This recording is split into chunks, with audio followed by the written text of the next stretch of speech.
Hello, good morning, good afternoon, good evening. Thank you for attending the ICANN75 Readout webinar.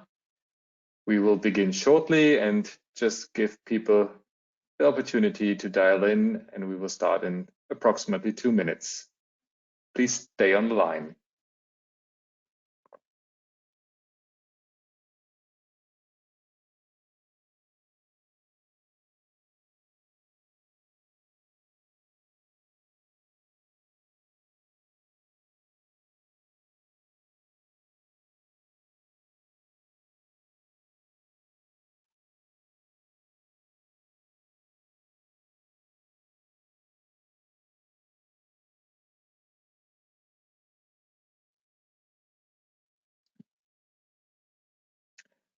So I can see that the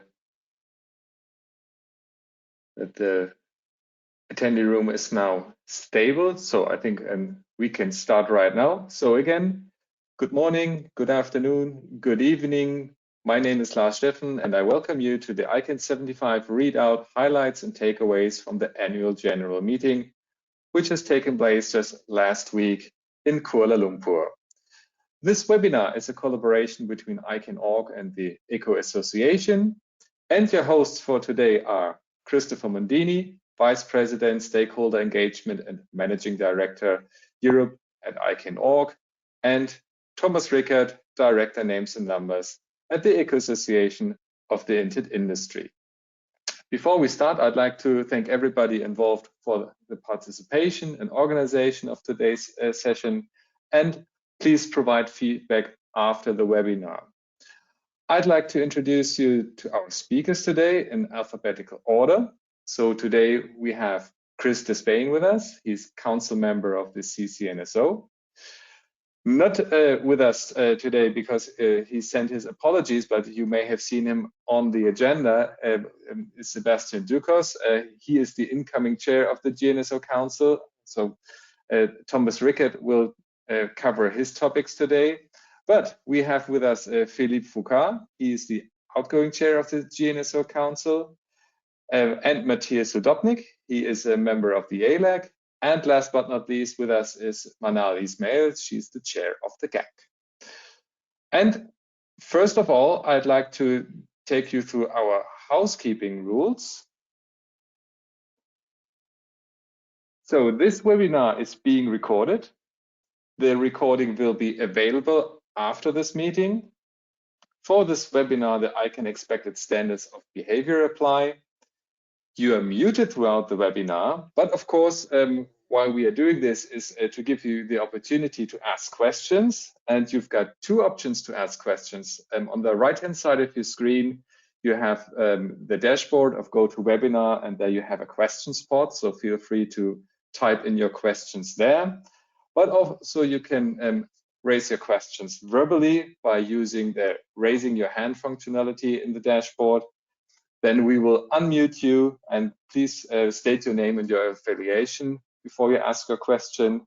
And as mentioned, you will receive a survey after the webinar, and we would highly appreciate your feedback to improve this format and to make it even better in the future. And before we dive into the reports from the different constituencies, I would like to give the floor to Chris Mondini.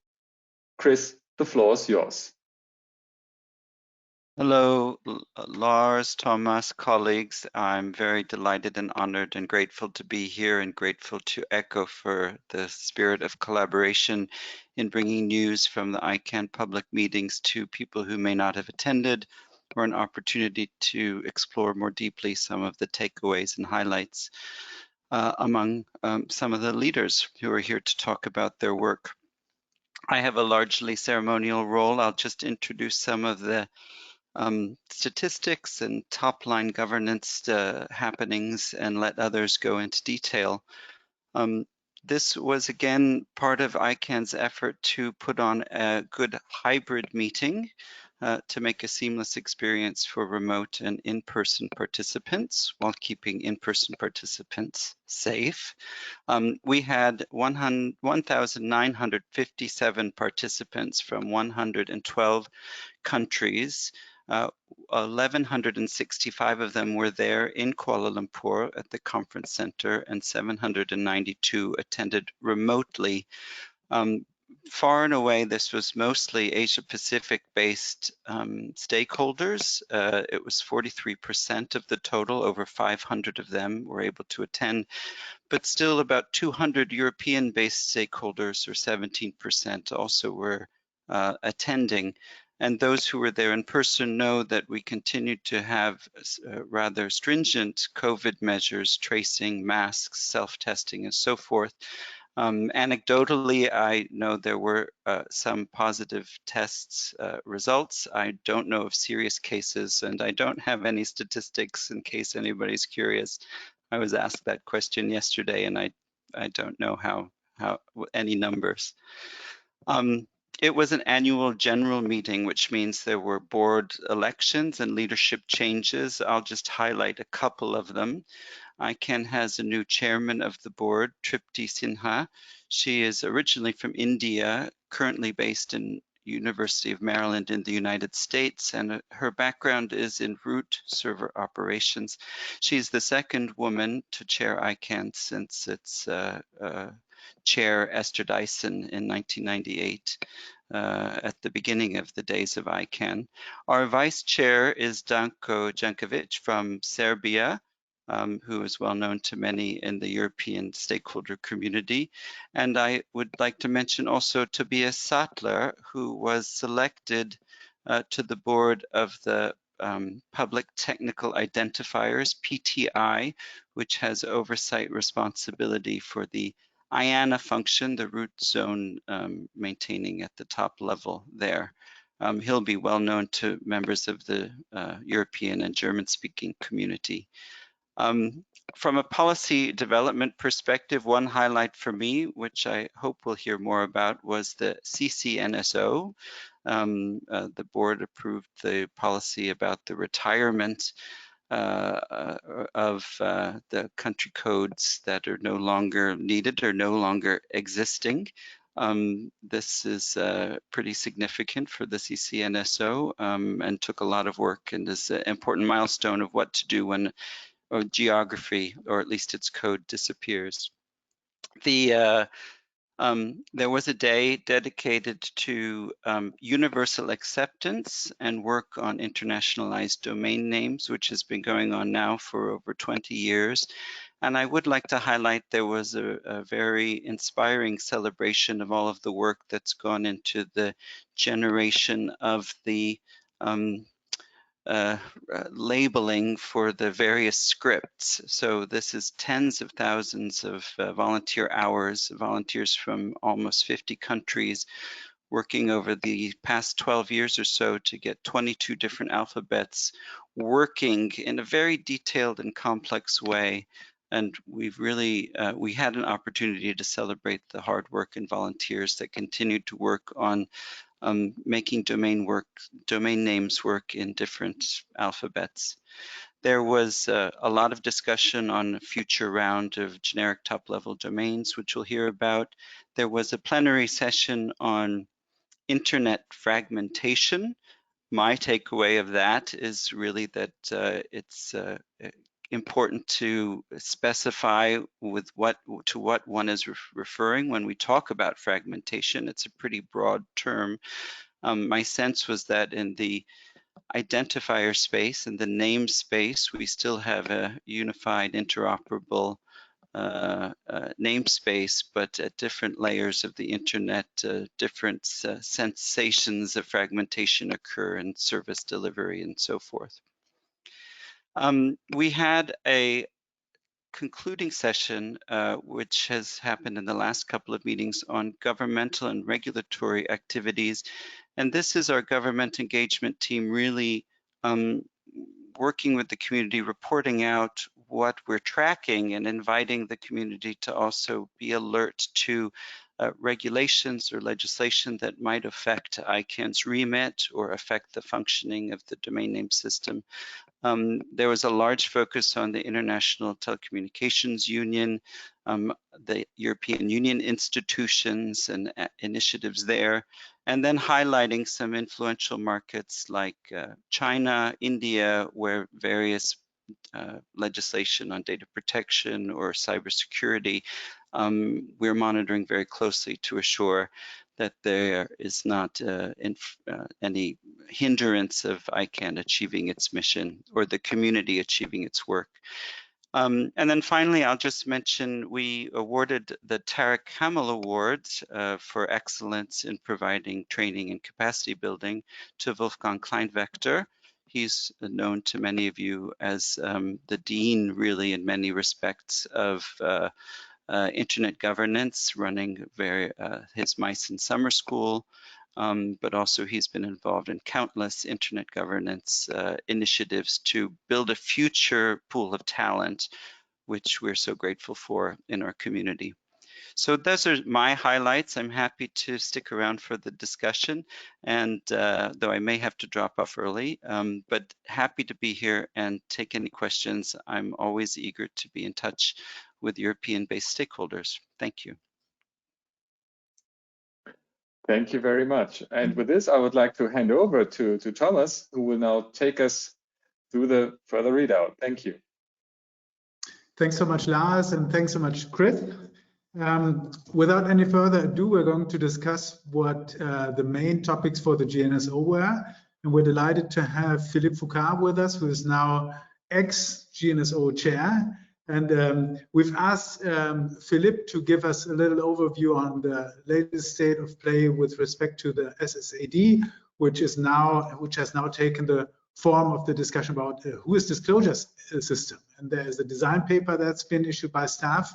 And take it away. And I suggest, Philippe, after you've spoken to the who's disclosure system design paper, that we pause for a few minutes, allow for a little bit of interaction, and then move on to the accuracy discussion. Sure. Thank you, Thomas. Thanks for having me. Yes, as you would recall, the operational design phase on the PDP phase 2 concluded that to cut it short, implementing the recommendations would be extremely costly. Hence, the idea of trying to define a simplified version of this without the accreditation, part of the system. So the design paper for the ticketing system, now called, at least provisionally, who's disclosure system, was shared a few days before the meeting, before ICANN75, that is. So the small team under council did an initial review of the report, and as a number of you would remember, that was the subject of a number of exchanges during the meeting, notably between council and the board, and the expectations from council as to the next steps for us moving forward. The two elements that were salient in those discussions, I think, were the fact that there would need to be a quick decision to be taken by the board on this, given the external dependencies and the staffing within org on this topic. And to put it bluntly, the fact that working on that proof of concept for the ticketing system would not overstep the work on SubPro. So that was the first thing. The other thing was to make sure that there was significant support from the registrars, and make sure that we wouldn't be developing a system that wouldn't be used eventually. So for this, the ask that was put to council was essentially, well, for us to make sure that everyone understands what the system was intended for, the delta between this and the initial recommendations, as well as moving forward an expression of support from council to the board on this. So this is where we are. there are still a couple of unknowns on the way, and maybe Sebastian would have been able to provide us with an update with what happens over the last 2-3 days, because I think that the small team met. But essentially, the expectation is that Council will need to provide their feedback by their next meeting in October to the board, to make sure that there is no such overlap between the various projects. So this is for the WHOIS disclosure system, and happy to move on to the accuracy scoping team, Thomas. So yeah, Thomas. Yeah, thanks so much, Philippe. Let's pause here for a moment. I don't see any questions in the questions pod, but maybe one of the panelists would like to also comment on the design paper. Any views, comments? Don't be shy. Okay, maybe in order to break, Manal, please go ahead. Just to break the ice, if I may, just to note that the GAC highlighted the importance of engaging in education and outreach with potential requesters, so that these requesters learn of the WHOIS disclosure system's availability. So it's one point that the GAC highlighted in its communique, among many others as well. Thank you. Great, thank you. Yeah, I happen to be on the small team that discusses this, so let me step out of my moderation role for a second. One of the concerns that the small team had was that we don't really know what the measurement for success for this pilot phase would be, because you can look for the number of reports, but then the question is how many reports actually go through the WHOIS disclosure system, and which ones go directly to the contracted parties. So we are seeking for clarity on what would be the triggering threshold so that we can actually move forward, or when do we consider this exercise as a failure. And then the other thing is that a lot of WHOIS customers, the two biggest WHOIS customer groups are law enforcement and rights holders. If they continue to approach the contracted parties directly and not go through the disclosure system, these figures won't be captured in our statistics. And therefore, we are now seeking to come up with something like a pitch deck or an elevator pitch or something for the contracted parties to actually do two things. One is participate in this phase, which is voluntary. So there's no contractual requirement for them to participate in the WDS or WHOIS request system, as it's also been called. And the other point is that they actually require the requestors, if they can legally, to use the WHOIS disclosure system path and not ask them directly, so that as many requests as possible go through the system, so that actually we can measure the demand for it. And last point is that in order for the contracted parties to participate in that, we really need to explain to them what the beauty, what the benefits of participating in the system are. And as you know, not all contracted parties come to ICANN meetings or are organized in the registry or registrar stakeholder groups, and we really need to make sure that even those who are not involved in the discussions and that don't have an appetite to read like 33 pages of a document get interested and think it's a worthwhile exercise to participate in this. So this is something that the small team is working on at the moment, and it will then for sure come up with relating proposals to the council. Anyone else? If I may add very quickly, very briefly, I'm sorry for not raising my hand. I couldn't find my hand, but the GAC also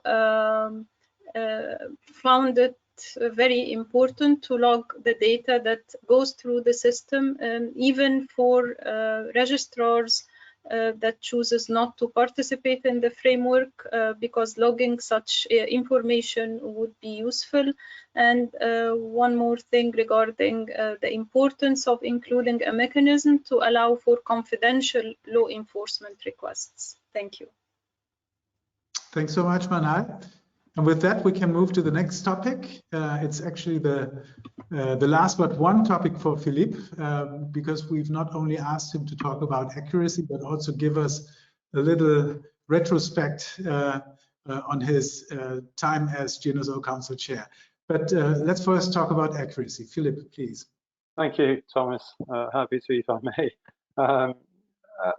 On the accuracy scoping team, so you would remember that the team was asked to consider whether accuracy-related changes to contracts were necessary, and the team was tasked with 4 assignments: enforcement, measurements, etc., effectiveness, and improvements to potential improvements to contracts. So since the beginning, the team has struggled with turnout to meetings and encountered a number of difficulties despite the willingness of the chair and the leadership. And the project was slightly late. A change request was submitted to council in May. But eventually, the report, the write-up, was submitted to council before the ICANN75 meeting. So that was for the first 2 assignments, and there were 2 proposals made by the scoping team: a survey, including to the contracted parties, as well as an audit to assess the extent of the problem. Mindful that accuracy is a topic that was sensitive to everyone within the community and beyond. As a councillor once put it, you can design as many access mechanism you'd hope for. If the information you get is inaccurate, the whole thing is useless. So that's the challenge here. So the report from the accuracy scoping team for the first 2 assignments were made to council, and as well as the potential next steps to cover assignments 3 and 4. In addition to that, the chair noted that he'd be stepping down for the rest of the scoping team exercise. So there are a number of challenges that are before council to consider what to do next, and I think everything is open at this stage, including pausing the effort, given the question of the chair position, but also the fluctuating involvement, commitment to the task by some who rightly considered that it was an important topic. We all appreciate that resources are scarce, and there's always so much we can do. So that's the question that's now before council for the next steps, which would eventually lead to recommendation smaller as to what policy development can be undertaken after that. I should also note that in that process there will be outreach to the other SOACs, obviously, given that the topic has broad interest across the communities within ICANN. So I'll stop here. We're somehow in the middle of the road with a number of challenges, as I noted. Over to you, Thomas.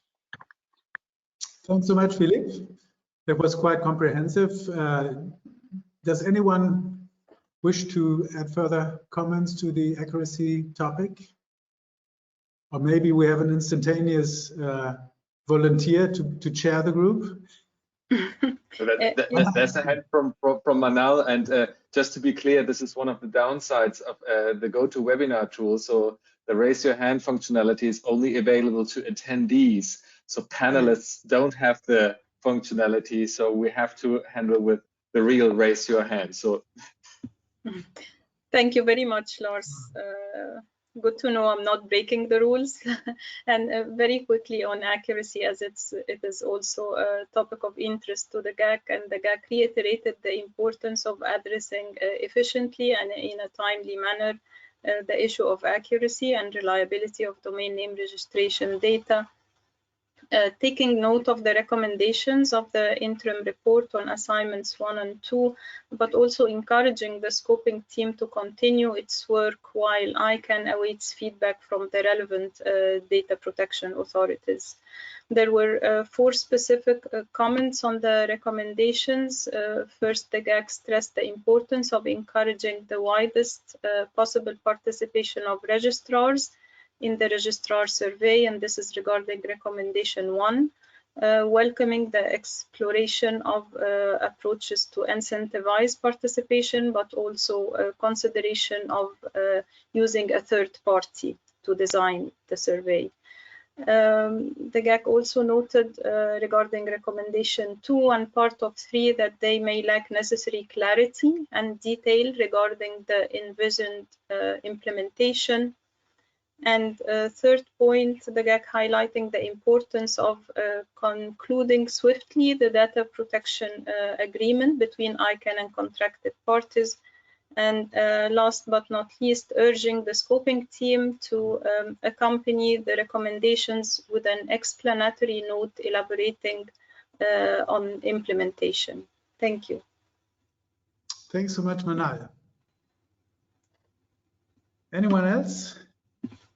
Well, if not, then I'm curious to hear like a two or 3 minute retrospective from Philippe on his time as GNSO chair.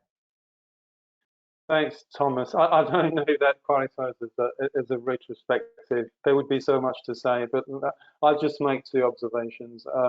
Well, first, as you would recall, the first time 2 years ago came at a challenging time for everyone, collectively at ICANN, but also individually. I think that a number of us were still in lockdown at the time, so we had only over the course of those 2 years 2 face-to-face meetings. So that's been somewhat challenging, but we managed to remain functional. So that was the good news to me. Probably not a surprise, but nonetheless, I think we sailed through efficiently, using probably more extensively things like small teams and virtual operators that we are quite used to. But also, and I'd like to stress that because of a number of volunteers within the community, I heard some like grumblings in the background of, you know, seeing always the same people coming forward when it came to PDP chairs, scoping team chairs, etc. I think we're being spoiled. That was my answer. And but for having such talented people in the service of the community at that time, at a time where it was the community was stretched in terms of resources, and that individually we were going through hard times. So despite the sort of dry and unrewarding nature of the work at that time, I think we at Council, the GNSO Council, did our job, and we did it, I think, well at that time. So that's for the form, if you like. More on the substance, obviously, I'm glad we managed to assume our usual role of the PDP stewardship. We initiated a number of PDPs and closed or approved a number of final reports. I'm not going to name them, you know who you are. But we stick to the core of our mission in that respect. But when it comes to approved recommendations, I think there's been over the last 2 years, certainly more than this, but a growing awareness that the GNSO Council must engage with all parties to make sure that they eventually lead to implementation. whether that's with the board, with various departments within org, and we put together a number of initiatives to that effect, whether that's the improvement tracker or even the small teams that we put together, so that we focus our energy on delivering the policies that have been developed within the PDPs. So I think that's my main takeaway on what council would do next. Continue to engage in those efforts, and I'll just conclude with a note on the collaboration between SOACs. I'm really glad that we managed to maintain and strengthen our link with other SOACs, we being the GNSO, which could have been a challenge at that time, I think, because we didn't have many bilaterals, but we managed to do that in challenging times, and for something that I'm convinced eventually benefits to the GNSO. So that would pretty much my takeaway from those 2 extensive years. Over to you, Thomas. Thank you so much, Philip, and thank you for your service, your tireless efforts to manage the GNSO, which is a difficult group to shepherd through these challenging times. And you know, for those who don't know, the GNSO chair travels business on ICANN's budget, and Philippe only had the opportunity to benefit from that for this very last meeting. So I feel very sorry for you for not having been able to take that privilege during the entire term. Great. I would add to that, by the way, I only flew business on the way to Kuala Lumpur, not on the way back, for various reasons. Oh my God. So it's even worse. Great. Thank you so much, Philippe. And next we're going to hear from the GAC. And Manal has a couple of topics that she would like to speak to briefly. Lars will be kind enough to flip the slide so that we can see what she's going to speak to. And the floor is yours, Manal. Thank you very much, Thomas, and thank you, Philippe. It has been a pleasure working with you as the GNSO chair. So while we are on the topic of leaderships, and just to add very quickly to what Chris Mondini already mentioned regarding the board, we have already farewelled, if there is such a verb in English, for outgoing board members, Akinori, Ihab, Kave, and Mandla, and welcomed Chris Chapman, Christian Kaufman, Sajid Rahman, and Wes Hardiker as 4 incoming board members. On the GAC side, we had also confirmed by acclamation our new incoming GAC leadership. We had equal candidates. We have candidates equal to the vacant seats. So we announced or confirmed by acclamation Nicolas Caballero from Paraguay as chair, starting the end of ICANN76 for a term of 2 years. And it is worth noting that this will be the first chair from the LAC region to the GAC. We had Paul Tomey and Cheryl Termizi from Asia Pacific, Yanis Karklins and Thomas Schneider from Europe, Heather Dryden from North America, and myself from Africa. So it's nice to have a chair now from the LAC region. We also confirmed by acclamation the 5 vice chairs. So we have 3 continuing their 2nd term. Francis from Burundi, Shiyong from Republic of Korea, and Ola Bergstrom from Sweden, and 2 starting their 1st terms, Zeina Bouharb from Lebanon and Nigel Hickson from United Kingdom.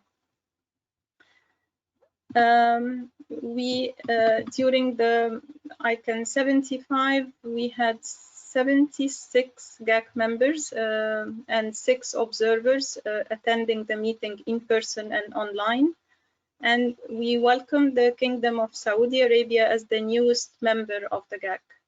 This brought up the GAC membership up to 180 GAC member states and territories and 38 observer organizations. It's worth noting that the GAC has welcomed more than 180 new GAC participants since ICANN76 in November 2019, 49 of which joined in 2022 and 15 of which joined only since ICANN74. This mandated the reconvening of the GAC's capacity building efforts. So the GAC Underserved Regions Working Group held a well-attended capacity building weekend on the Saturday and Sunday before the meeting week on a variety of topics aiming at giving GAC participants an opportunity to learn or increase their knowledge on the basics of the GAC. The issues tackled included the ICANN's multi-stakeholder model, the structure and operations of ICANN and the GAC, in addition to substantial topics of interest to the GAC. This also allowed GAC participants to become acquainted with the different community groups to facilitate future dialogue, sharing experiences and enhancing GAC internal collaboration. We focused the first day on onboarding basics, like describing the GAC, its operations, its place within the ICANN multi-stakeholder model, and then moved gradually to overview of the DNS, covering introduction to CCTLDs and GTLDs, registries and registrars, roles and responsibilities, and relationship with governments, and special thanks to Krista Spain for this, and also key GAC topics, including the subsequent rounds of new GTLDs, DNS abuse, and WHOIS. We received very positive feedback from both GAC participants and non-GAC community members who attended the event, and we have circulated a survey to GAC colleagues to assess the pertinence and relevance of the sessions for future capacity building activities. And we envisage that topics covered at the high level during this capacity building weekend will be elaborated in the lead up to ICANN76. Following the capacity building sessions, the GAC took note of the presented data and figures that indicate a high level of concentration of the global DNS industry in specific geographic regions. And GAC members recognized the fact that previous rounds of new GTLDs had geographical concentration, most notably as a reflection of digital divides, and encouraged the ICANN board and community as a whole to explore new and additional actions that should aim to contribute to bridge the digital inequalities, ensure that all opportunities regarding the application of GTLDs are equally shared among all regions, and promote a more balanced distribution of new GTLD applications, registries, and registrars. The GAC also noted the remarks by ICANN board chair and ICANN CEO about existing gaps in global internet access and connectivity, and acknowledged that addressing these gaps and bridging digital divides should stand as a priority for the broader internet community. And building on the experience gained with the unprecedented provision of financial support for internet access in Ukraine, the GAC urged ICANN board to develop a more comprehensive framework for the provision of financial, technical, and capacity building support to promote internet access and connectivity in developing and underserved regions, as well as in countries in particular situations of vulnerability or distress. And at the end, we concluded or expressed interest that it is important that the GAC gets closely involved in the early design phase of the next strategic planning cycle for the period 26 to 30 as a more effective means of influencing the process in line with its main priorities. I'll stop here, and apologies if I exceeded my time. Over to you. You've done well. That was an awful lot of information, so thank you for condensing that for us so ably. Now, any questions or comments? I don't think we have any in the questions part. No, we don't have any questions in the questions part and any hand raised. So, but to the audience, please feel free to ask questions. And anything to add from fellow panelists? No? Well, then I suggest we thank Manal again for the summary, and we can move to the update from the CCNSO, and that will be taken care of by Chris. Welcome, Chris, and over to you. Thanks, Thomas. Interestingly, the topics that are on my list are mostly not CCNSO, but I'll go through them anyway, and we'll see where we get to. So, hi everybody. I'm Chris de Spain. Thanks for asking me to be involved. I'm going to start with a couple of CCNSO things.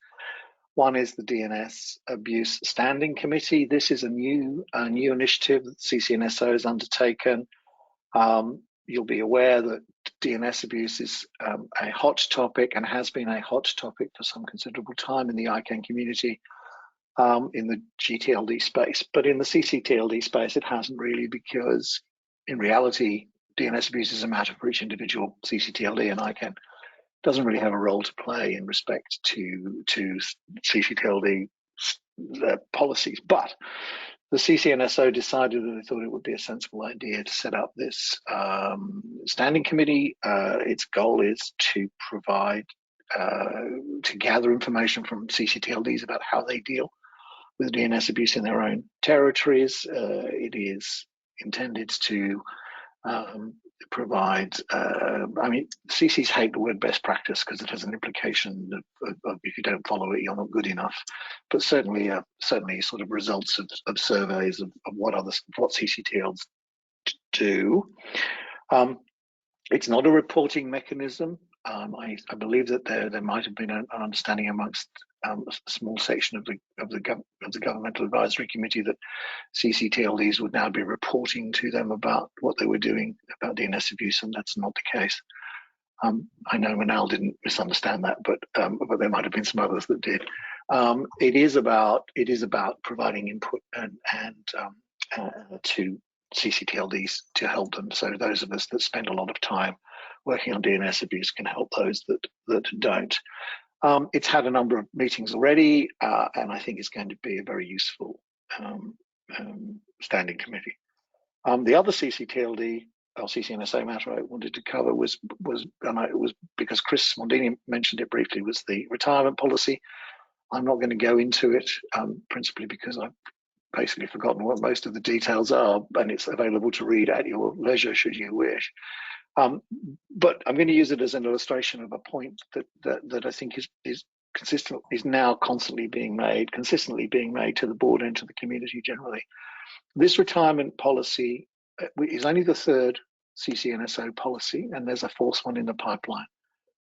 The first one of those CCNSO policies was one that we did almost immediately when we set the CCNSO up, and was about reviewing the CCNSO. Every good organization immediately reviews itself after it's been set up. The subsequent ones, 2 and 3 and 4, that's in the pipeline, demonstrate the key difference between the GNSO or the GTLD community and the CCTLD community. In the CCTLD community, we don't set policies for CCTLDs. What we do is we set policies that ICANN needs to follow. In other words, we set policies for how you might deal with delegation, redelegation of a CCTLD, how you deal with retirement, and so on. And these are policies that are for ICANN to follow rather than for CCTLDs to follow. I just thought it was a point worth making. The other two matters I've got on the list. One is an update on the geopolitical and legislative stuff. Now, Chris Mondini also covered that in his introductory remarks.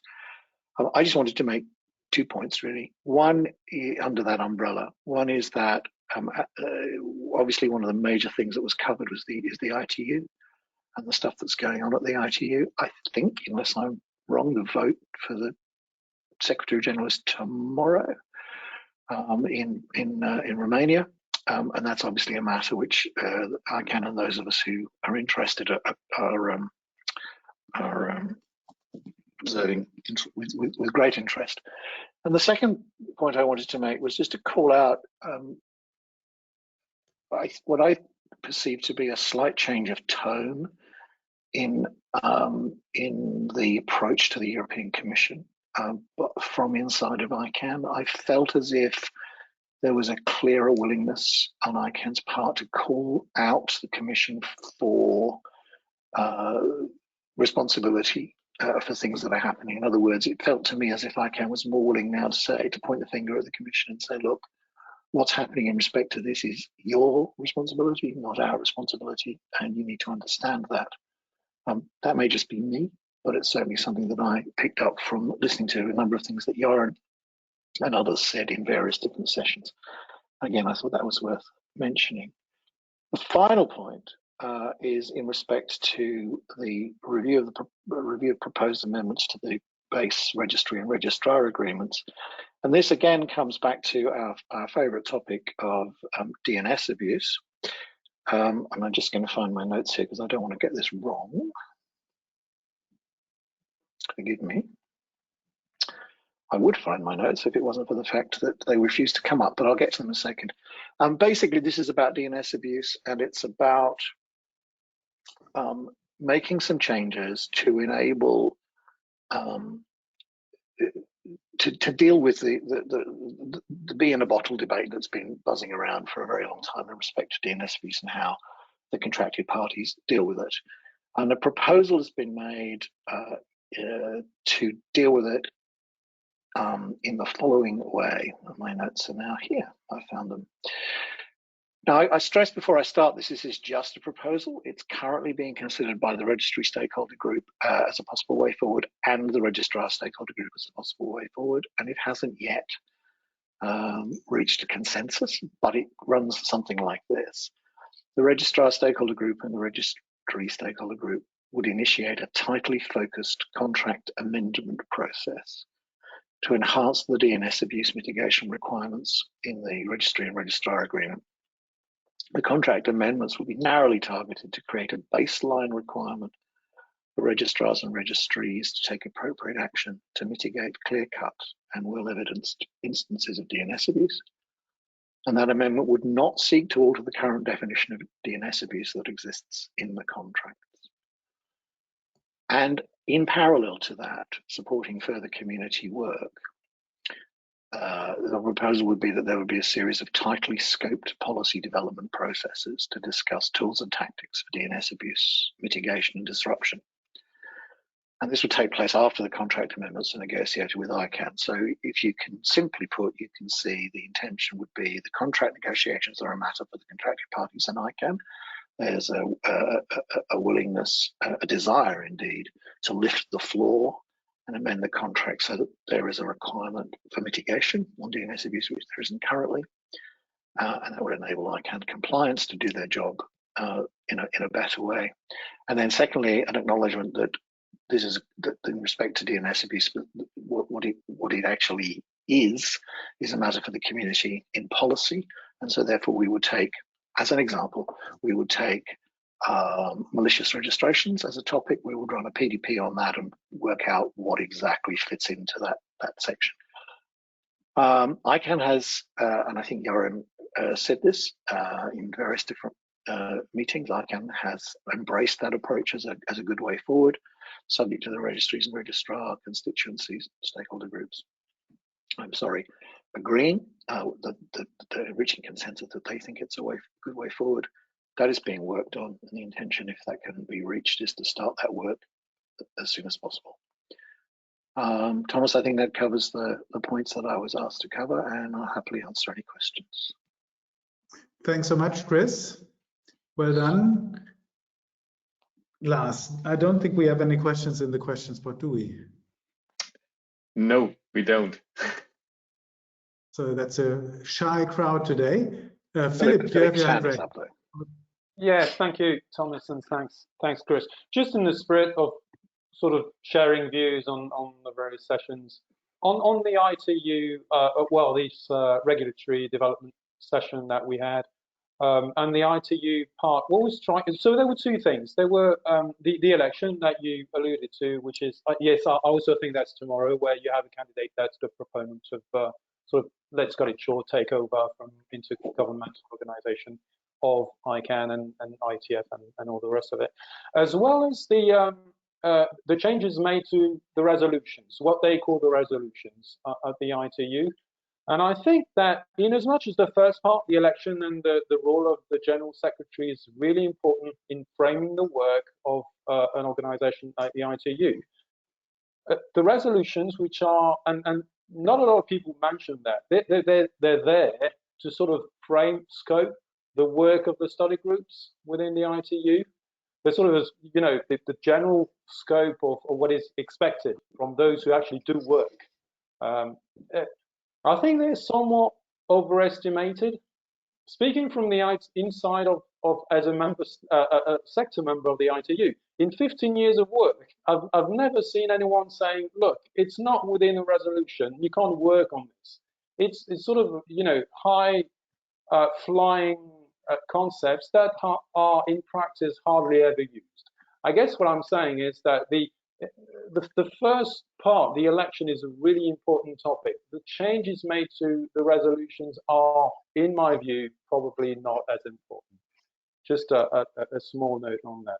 Thank you. Thanks, Philip. Chris, I thought you had also raised your hand or indicated you wanted to speak. Is that correct? No? Which Chris? To Spain? No, I'm fine, thank you. No, okay, great. Well, I think with that we can move on.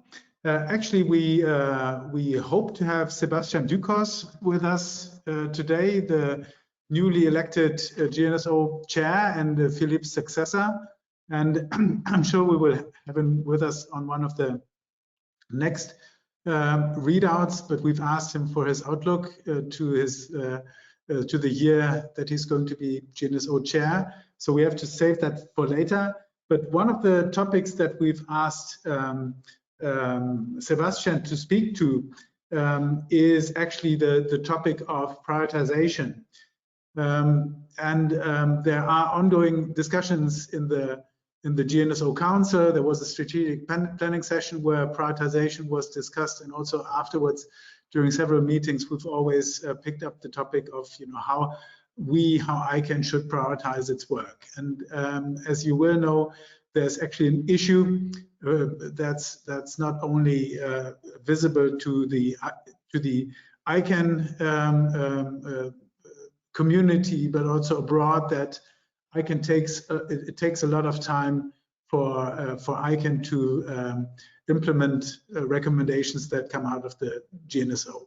And also we're seeing the newly invented operational design phases, you know, assessing what needs to be done in order to implement recommendations, what it would cost, what it would entail technically and organizationally, financially. And then, you know, for example, with the SSAD, we had the ODP, the operational design phase. That out of that came the operational design assessment, and this assessment needs to be discussed by the GNSO, and then, you know, conclusions need to be drawn, and you know, it all takes time.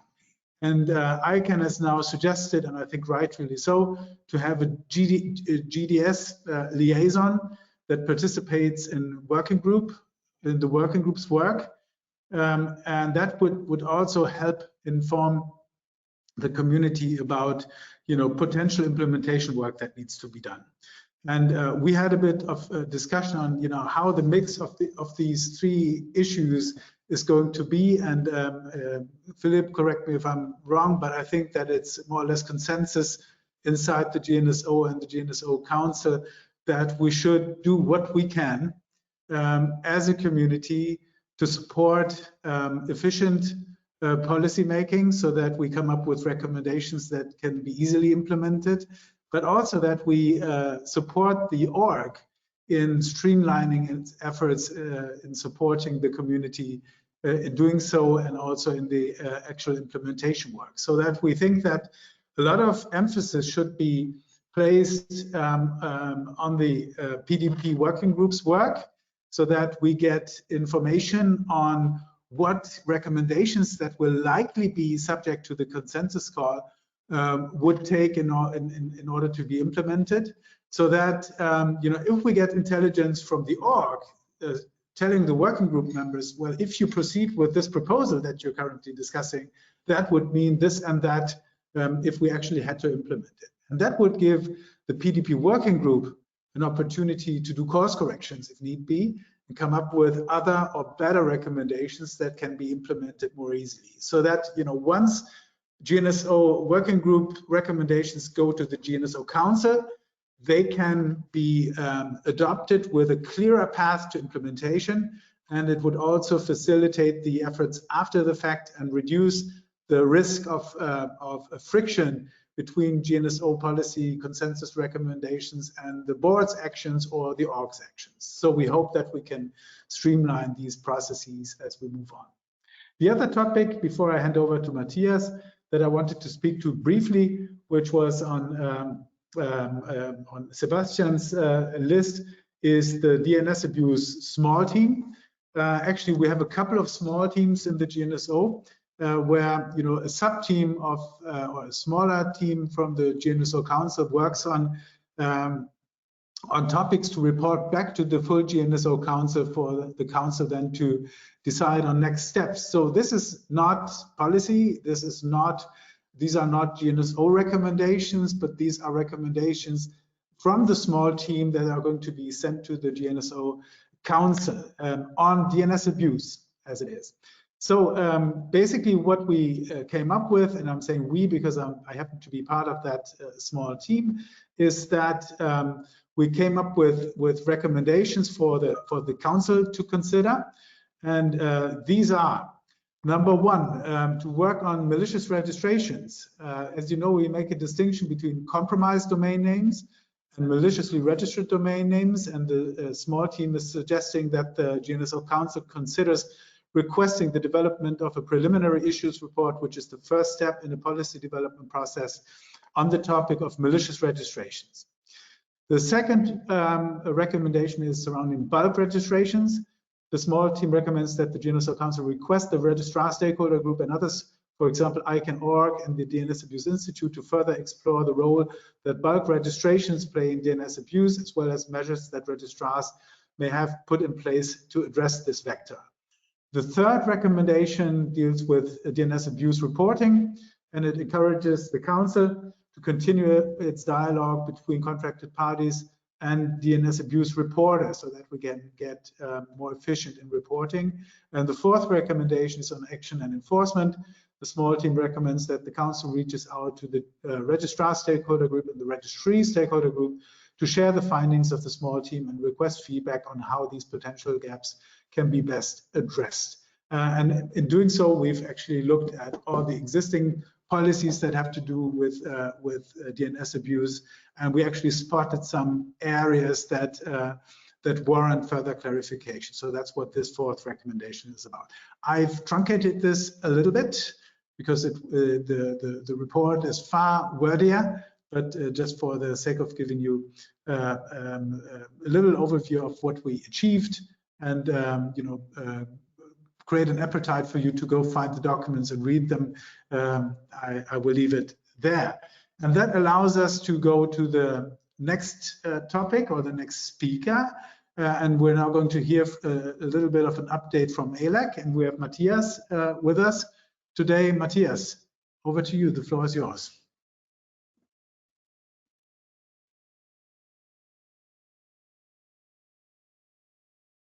So, hello everyone.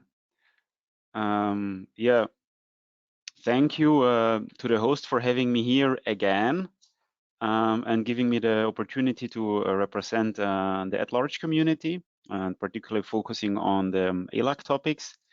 I was asked to talk a bit about the plenary session related to internet fragmentation, the DNS and ICANN. which was, in my opinion, a very interesting and very important session. So the at-large community was actively involved in the plenary.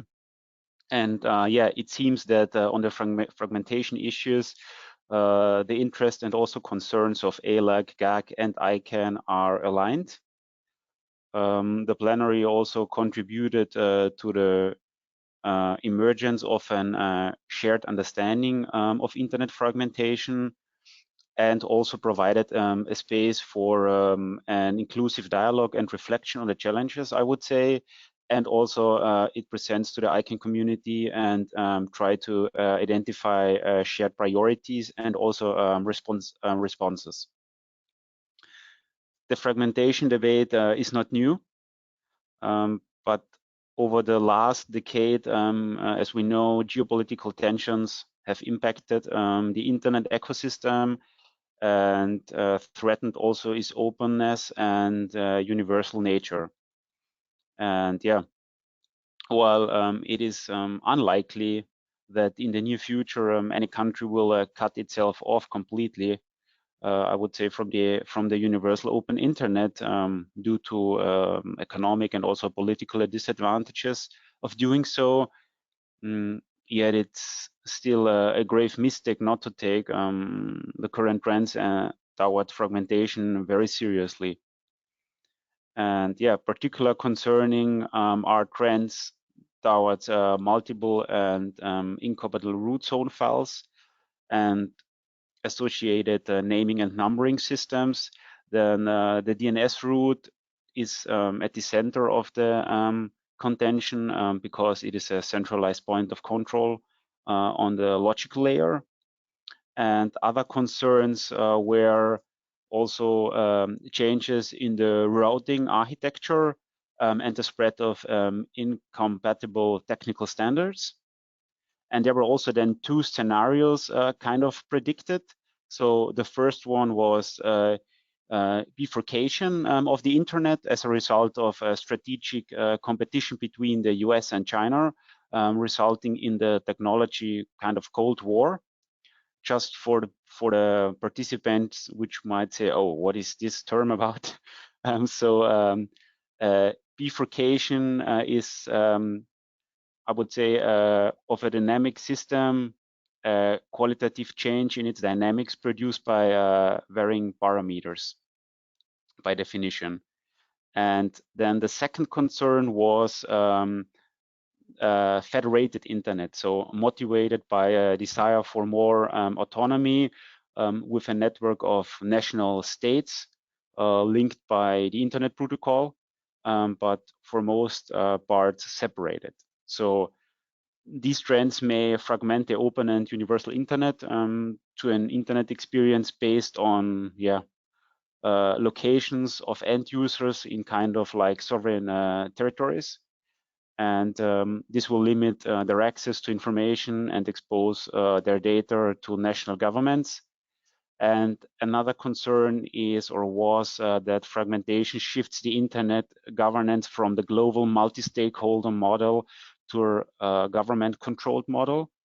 And in doing so, the voices of the internet end users will be weakened, if not diminished. And also, there are also serious concerns over the stability and also predictability of the internet system.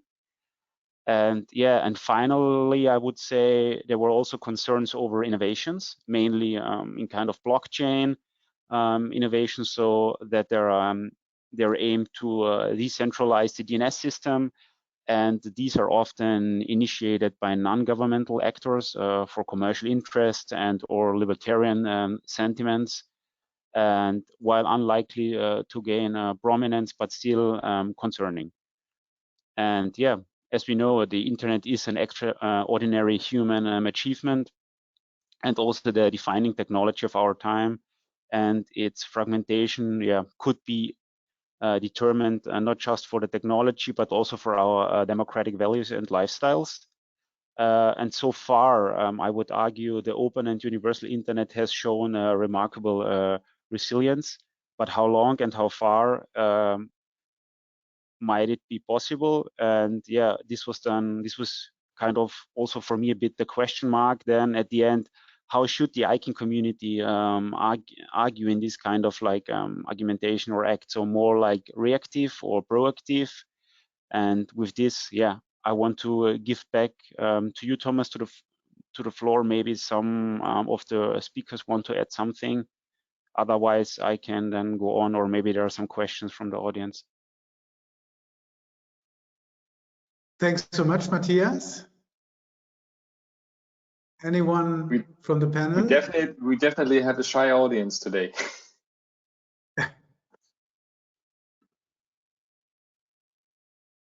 Yeah, I think that's a testimony of us being very comprehensive in our reporting. No questions left open to be asked. Philip, please. Thank you, Thomas. Just to add to Matthias's report of that session, what was striking, I think, during the session was the variety of understandings of what people meant by fragmentation. I'm not sure it helped the discussion. I mean, some people would think that block lists were a sign of fragmented internet. Others were balkanization in mind. Others might have had different things. And so it seemed at some point that people were talking past each other in a way. But that was a really interesting session nonetheless. But that was, to me, that was quite striking. That even at this stage, there were still a wide variety of meanings that we put behind the term. Yeah, very good point. Anyone else? Okay. Okay, then I will go on if there are no further questions. Yeah, please do. Okay, great. Yeah, like with regards to the policy involvement of at-large, I would say at-large was mainly in 4 policy sessions involved. And in the foreseeable future, at-large will be actively involved in work around, I would say, 2 aspects also related to the session. So firstly, the next round of applications for new GTLDs, particularly in several key areas. I would say firstly in the examination of operational design phase assessment, so ODA for subsequent procedures, which the ICANN board is expected to rely on consider the subsequent procedure recommendations, and that were approved by the GNSO Council, and the implementation of such recommendations that may be approved by the ICANN board. Then also our participation and or take keen interest in parallel processes that will contribute to how the next round of applications will be implemented. Here it is worth mentioning the dialogue on closed generics to establish how a generic string might be allowed or not to be introduced, or exclusively managed by an applicant as a GTLD, and then the GNSO guidance process on applicant support to ensure that the applicant support program can be better implemented to assist community-based and or new entry applicants. Then the EPDP on IDNs to generate policy on IDN variant management, and also the name collision analysis project to see if a better data-driven approach exists for identifying risky strings and how to mitigate risky associated with such strings. And then secondly, also the work in line with goals to help and obviously ensure trust, usability for end users, as well as competition and choice in the DNS market, which encompasses also various community and endorsement in combating DNS abuse in a more like coordinated fashion, I would say. Then with regards to IDNs and universal acceptance, at large fosters the promotion of IDNs and universal acceptance as work on the infrastructure over, I would say, the last 20 years. Come together both like technology and policy, from technology and policy side, and also safely allow for the introduction to more IDNs, and also to building on the successful pilot, the at-large survey on IDNs, which was conducted with individual end users in the Hindi strip of India to better understand the demand side of IDNs. And yeah, here also the results of which will be published sometime in the next few months, I would say. Then finally, the DNS Women panel discussion. At front, maybe for the participants who might not know, it's worth mentioning that the DNS Women Initiative is a global networking organization that aims to provide encouragement, inspiration, and also active support to women in the DNS industry. And they always encourage women around the world to represent, respond to ever-increasing need for leadership, also critical to the growth of the internet. And yeah, in the key takeaways here, I would say were that universal acceptance is not there yet. So we have good acceptance of new short TLDs and decent acceptance of new long, while having an awful acceptance of Unicode ones. And the question is then also here, how can we sell a product that is not working, but could work? Then another key takeaway was also that the market is warming up and we see interest building for new domains, but we will also need to think of new strategies and ways to present this resource to interest parties. And finally, also the ICANN community will need to focus on considering and also consolidating the outcomes of SUBRO and ensuring that what comes next will not go through a similar complex process, I would say.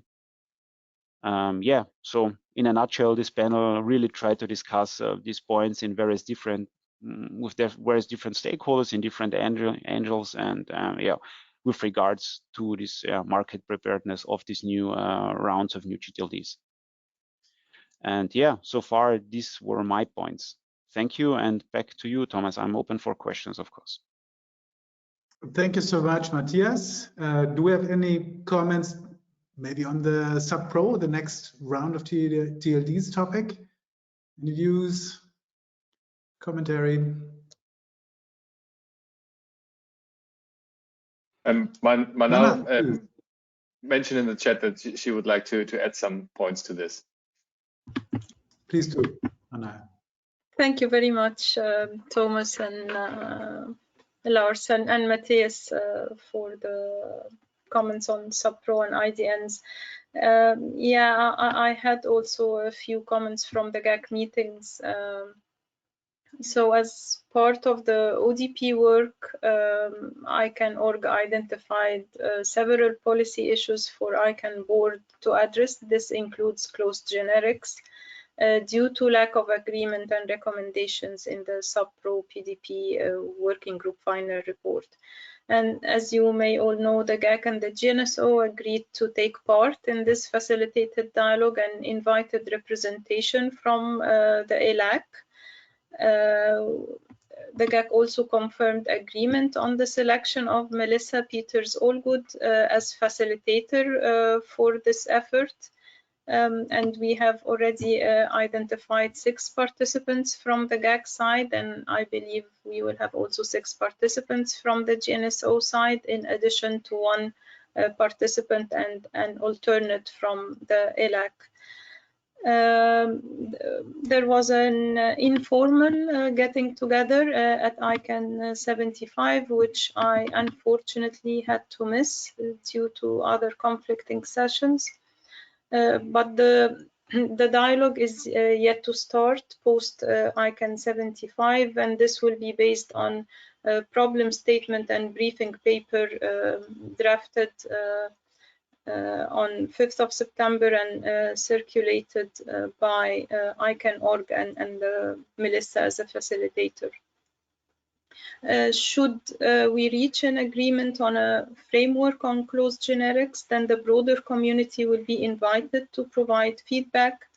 And following community feedback, if the proposed framework is agreed, then it will be considered through the appropriate GNSO policy development process.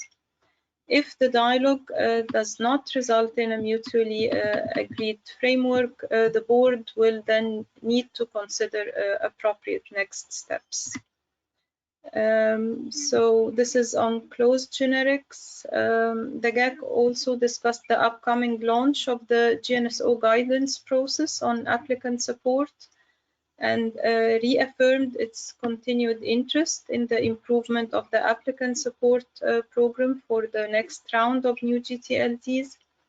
And in the communique, we called on the GNSO Council to allow broader participation from interested GAC participants, as well as other members of the community beyond the single member per advisory committee presently envisioned by the call for volunteers, but still more than just observer status. And this is something we will communicate further with the GNSO. We plan to do this shortly. And finally, on SubPro, GAC members strongly encouraged ICANN.org to share an analysis of changes between the rules applicable to the 2012 round and the forthcoming rules from the 2021 policy recommendations as set forth in the final report of the SubPro PDP. Again, this would very much benefit the new GAC members and help us to draw on past experience and lessons learned. Very briefly on universal acceptance before handing back the floor, we welcomed and encouraged the further adoption of universal acceptance for the better use of internationalized domain names, email addresses, internationalizations, and new generic top-level domains. We had the GAC circulated a request for the roles of point of contact with the Universal Acceptance Steering Group and a chair or co-chair for the GAC Universal Acceptance and Internationalized Domain Names Working Group. And we're receiving now expression of interests, and I would attribute this to the knowledge transfer and the awareness we were trying to provide the GAC with.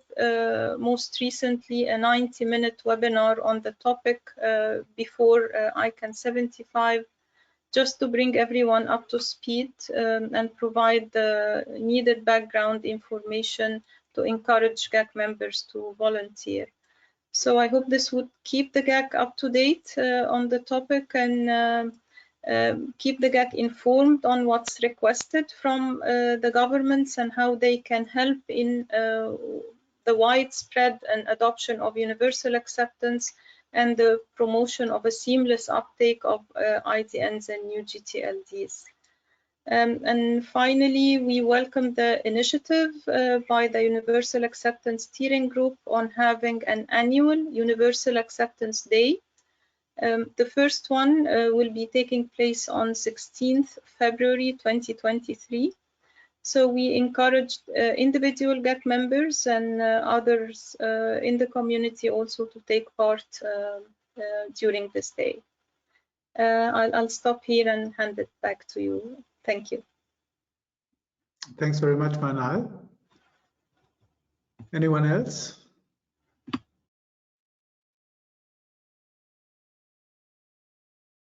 Great. I think Philip just. Yeah. Philip, please. Thank you, Thomas, and thanks, Manal. Just a couple of notes on both the closed generics and the GGP.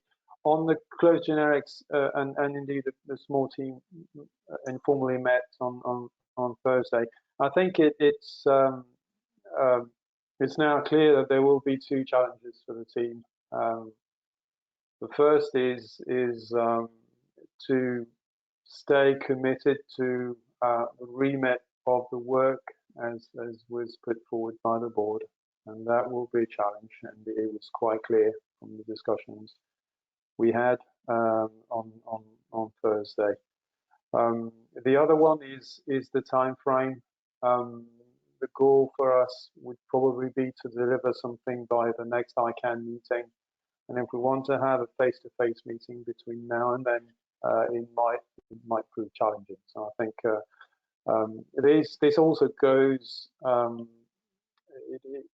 associated with the fact that this is not, as you said, Manal, this is not a PDP. It comes after a PDP. There might be a PDP after that, but this, at the moment, it's in the board's hands. So people need, including the GNSO people, they will need to bear in mind that this is not policy development. Although that's a dialogue initiated by the GACN Council, but this is not policy development, and it's a sort of cultural shock that people have to go through. So that was my first comment on the closed generics, and on the GGP. I think the goal of the spirit in which this was put together by Council was to have, you know, not to replicate Council as a steering group, but to have a sort of a flexible oversight body that would initiate work tracks, for instance. Hence, this small team is not the right word, but a limited number of people who would be taking up that task. So obviously, I don't know how Council would accommodate the request from the GAC to beat this up with other members.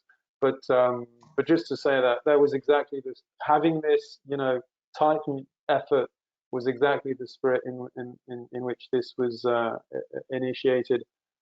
Also, due to the fact that applicant support as defined by the GGP has a limited scope in Council's mind. So I thought I would offer those two comments. Thank you, Thomas. Thanks, Manal. Thanks very much. So a final check to see if we have more questions or more requests for the floor, which doesn't seem to be the case. So we're in the great position that we can give back 8 minutes to your daily schedule. Thanks so much for to our panelists for their expertise and time. It was great being with you for these 90 minutes or something. Thanks so much, Lars, for taking care of the organization of all this. And Chris, do you want to say some final words? I'll just again say thank you for the opportunity to participate. I'm always grateful for the more in-depth commentary from the community leaders on their perspectives of the different activities of the meeting. So in fact, it's very useful for me too, in a way, to take a sense of the temperature of the room and the feelings of the different constituent parts of the community. So again, thanks. Looking forward to any further questions and follow-up conversations. Thanks. Thanks so much, Chris. Thanks, everyone. And the meeting is now adjourned. Take care. Bye-bye. Thank you. Bye-bye. Bye. Bye-bye. Thank you.